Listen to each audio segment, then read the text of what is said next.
Imaginez, vous êtes étudiant, la journée vient de se terminer et comme souvent, vous ressentez cette petite fatigue mentale.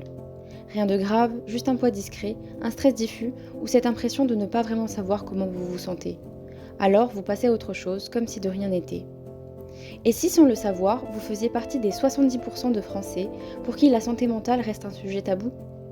Pourtant, selon l'OMS, le bien-être psychologique, c'est la capacité à se réaliser, à faire face au stress et à contribuer à sa communauté. Le problème, beaucoup d'étudiants ne repèrent pas les signes de mal-être avant qu'ils ne s'installent. D'ailleurs, près d'un étudiant sur deux en souffre et n'agit pas. Nos entretiens individuels semi-directifs, menés auprès de 12 étudiants, révèlent plusieurs freins. Une méconnaissance des dispositifs d'aide, des services perçus comme inaccessibles et un manque de soutien institutionnel. Or, selon la littérature scientifique, toute évolution de comportement commence par une prise de conscience. Notre défi est d'aider chaque étudiant à prendre conscience de son état émotionnel simplement chaque jour.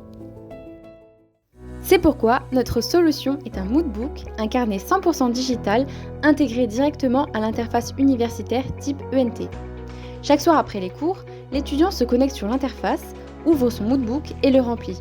Un geste simple qui repose sur le principe d'autosuivi, développant la conscience émotionnelle.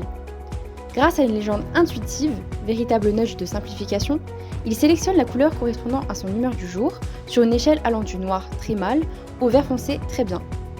En retour, un feedback immédiat s'affiche, mots de soutien, encouragement ou messages de prévention, pour renforcer le sentiment d'efficacité. Chaque fin de semaine, un visuel synthétique des émotions dominantes et visibles, favorisant la prise de recul et la conscience émotionnelle. Et chaque fin de mois, une courbe d'évolution colorée l'aide à repérer ses cycles émotionnels et moments de fragilité par exemple.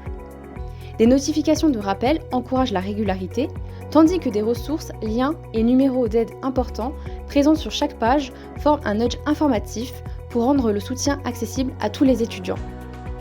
Notre moodbook s'appuie sur la norme sociale implicite.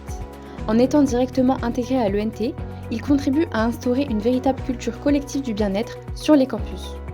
Sa mise en œuvre pourrait être portée par les universités via leur interface numérique, en partenariat avec les CROUS, les services de santé psy tels que les SUMS, les services sportifs comme les SWAPS et les collectivités locales.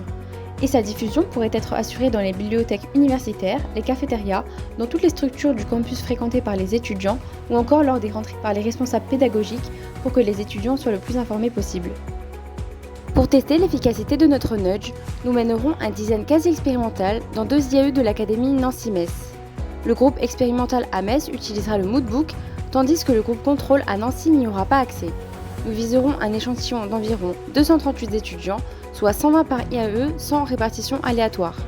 Chaque participant complétera un questionnaire avant et après expérimentation, fondé sur des échelles de bien-être et de conscience émotionnelle reconnues en psychologie. Nous conduirons ensuite une analyse via un plan ANOVA-Mix 2x2 combinant mesures intersujets et intrasujets.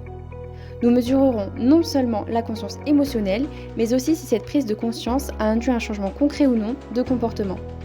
Ensemble, faisons de la santé mentale une habitude, pas un tabou.